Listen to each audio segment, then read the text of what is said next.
So yun, okay, TGX, sumusain lahat at pagpasensya nyo muna yung comporter ko dyan, no? So ngayon, nakaganto tayo ngayon kasi magwo-walking na naman tayo. Nag-walk tayo kanina umaga, ngayon din, magwo-walking tayo. Pero bago ang lahat mga Lodi, ito muna, talakayin natin. Ano ba nangyari dito kagabi, no? So, may mga sa Telegram natin, ito yung mga nag-profit, no? Sila yan, marurunong na kasi mag-trade tong mga to eh. So, ayan, nasa 500%, tataas ah. So, ngayon, dito kagabi, nagulat nga ako, walang chat ngayon eh. Pero ngayon, sabi nila kagabi, no, mukhang Friday pump, no, sabi nila. Possible next week dump daw, no. Yun yung mga comment doon sa ating group. Pero ang sabi ko dito, ano ba yung nangyari kahapon? So, ito yung nangyari kahapon. Ang sabi ko dito, hindi, pagmasdan muna natin yung market. Tulad ng sinabi ko doon sa Facebook page natin, mga Lodi, no? Kasi nangyari, nung Friday, lumipad yan. Ayan, nagsiliparan sila, no? Pagdating ng gabi, biglang bumagsak, no? So parang yung umaga, ayan siya, yung area na yan, tapos pagdating nung gabi, biglang bumagsak din. So parang ito lang yung ano niya, binalikan niya lang yung dati niyang ano, no, yung dati niyang price nung Friday. At kung titingnan natin, kaya to naglalaro ng ganito. Malapit na kasi yung US election, di ba? Yung alam niyo naman, no? I think Tuesday yan. And then, kumbaga ang nagtitrade ngayon, mga institution, kaya maugulat kayo, no? Within 1 hour lang, ang laki nung binaba, no? From 72 to biglang bumagsak ng 69.9, di ba? And then, tumuloy na to dito sa 69.900. 69.200 pa nga eh. Diba kanina? So kaya, pero kung titingnan nyo dun sa support natin na 69,500, hindi siya nabibreak. Nabibreak siya pero rejected siya lagi. And then ngayon, kung mapapansin nyo dito sa area na to, nagkaroon siya ng isang candle na kung saan, kanina doon sa ating Facebook page, pinakita natin yan. Ito, no? Sorry. Ito, tong area na to, bago kay Trump. Bakit bumababa? So, post airdrop, check. Iyan muna natin, i-refresh natin.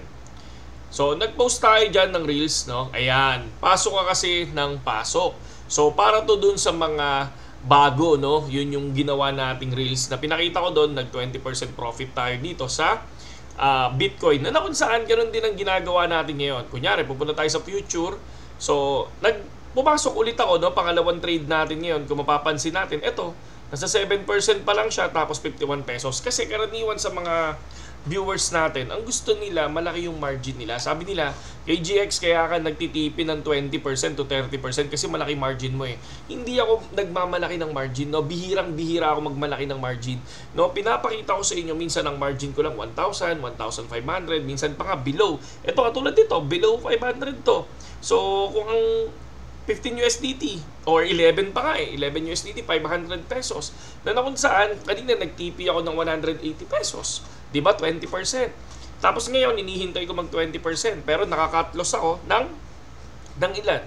Ng 30%. So, titingnan natin kung maabot. Once na nakuha yung 20%, take profit na ako kagad doon, mga Lodi, no? So, hindi, no? Kitang-kita naman, 57 pesos, no?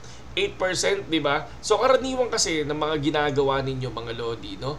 Kapag mababa ang margin nyo, paniniwala nyo kasi, gusto nyo 100% kumita kayo. Kunyari, 500 yung margin na nilagay nyo, gusto nyo maging 1,000 kaagad eh.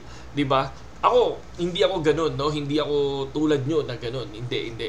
Ang ginagawa lang natin, okay na ako sa 20% to 30%, pak! Tapos papasok ako ulit kapag may pagkakataon. Ganun yung ginagawa natin, mga Lodi. So far, kung anong ang gagawin natin sa BTC, naka-long position ako.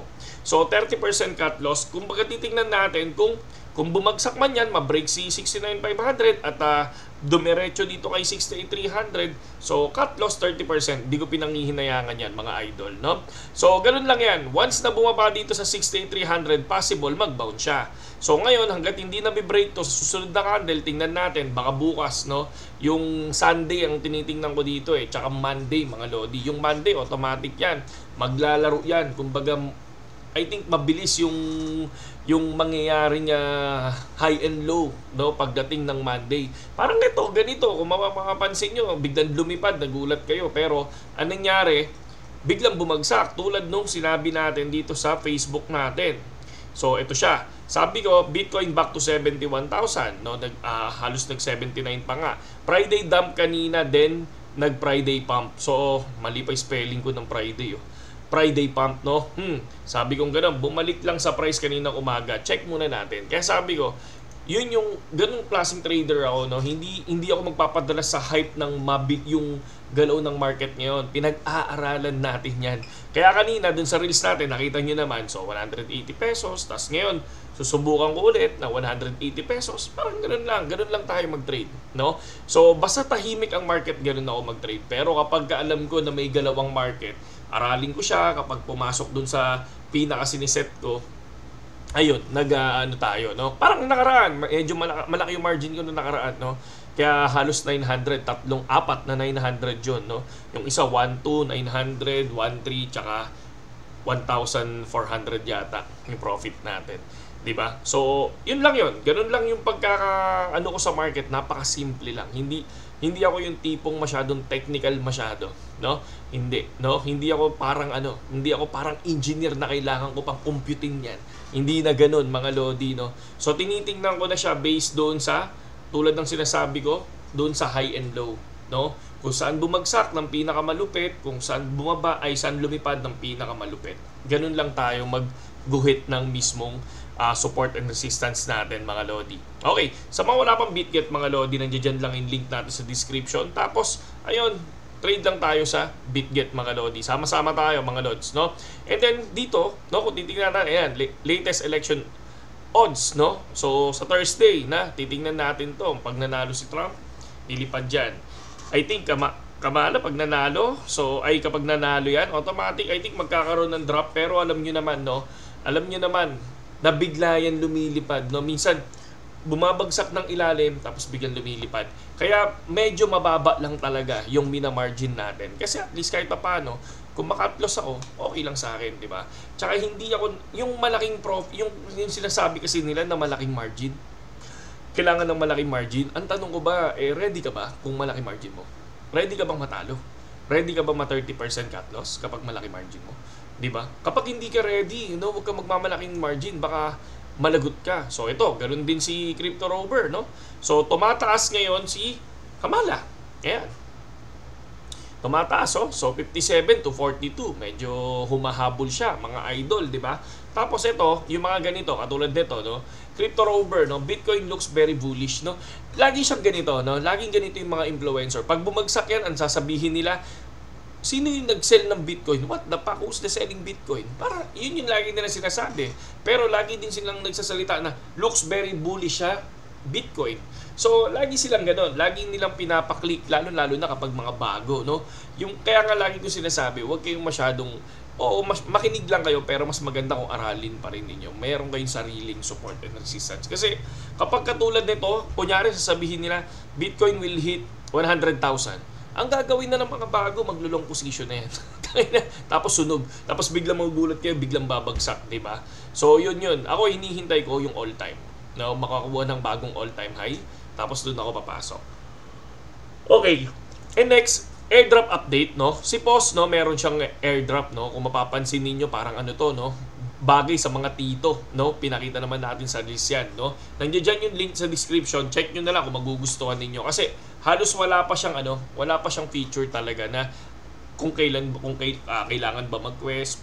More on invite pa siya. Now, more on invite pa yung nangyayari kay Post. Para siyang Pi Network, parang ganun. More on invite pa lang. Okay? So, check nyo lang din yan sa description natin. Watchers Guru, kung mapapansin natin, ayan, 21 shares, officially files for spot XRP ETF. So, possible, no? Good news to sa mga XRP holder, no? Katulad yan. Once na nagkaroon yan, na-approve sila at nag-open yung trade nila, no, automatic yon. Maraming, kung sino yung community nila, kung sino yung nandiyan sa 21 shares na yan, magte-trade at lalaki at magkakaroon ng malaking trading volume, tapos magkakaroon ng panibagong market cap si XRP, mga idol, di ba? So ito, no, breaking news, market wipe. Ayan, yun nangyari kagabi, di ba? Sunog na sunog, di ba? So yun lang naman yung mga video natin, mga lodi, na kung saan talagang lagi lang tayo nag-update kung ano yung pananaw natin sa market. Take note, no, once sa ma-break si 69,500, possible 68,300, mga lodi. Pero alam nyo, sa totoo lang, Kung 20% ang hinahanap nyo, pasok na kayo. Kasi ito, katulad nito, 68,900 to 69,500. Diba? 20% pasok na pasok yan. Kahit kanina, pasok na pasok. So far, ngayon, panigurado, ano na naman to, break even. So, hintayin natin kung anong mangyayari, mga Lodi. Di ba? So, yun lang naman sa ngayon, mga idol. Ako, hindi, tulad ng sinabi ko nung nakaraan, hindi ako basta-basta, parang ito yung tweet ko. Ay, tweet tuloy. Ito. Meron akong shinare dati, yung sinabi ko nung ilang araw na. So, pakita ko lang sa inyo. Para lang makita natin lahat, no? Nasaan na yun? Eto. Ala, nasaan na yun? Check lang natin. Yan. Yan, finally, sabi kong ganun, 4 days ago 4 days ago to, no? Finally, sabi ko, Bitcoin hit my prediction. For me, sabi ko, need natin i-break yung all-time high, 73,700. Hindi tayo magbabakasakali kagad na lilipad to hanggang 80,000. Ito yun. Pero yung iba, ang dami nagsasabi, eto na, to the moon na. No, dahil nakita nilang tumuldok ang BTC, ganun na kagad yung sasabihin nila. Yun yung dapat na maging aware yung mga bago. Yung mga ganun. No? So, ayan, may selling pressure sa 70,500. Kaya ingat. Ayan, naglagay pa ako ng support and resistance dito, mga Lodi. Diba? So, yun lang. Abangan nyo lang minsan yung mga post natin sa FB page natin. Yun. Paki-like and share lang yung video natin para at least updated kayo dun sa mga sinishare natin everyday. Okay? Saludo sa lahat. Para lang to sa mga bago. Sa mga magagaling na, ayun, hindi na kayo bagay sa channel natin. Okay? So, saludo sa lahat.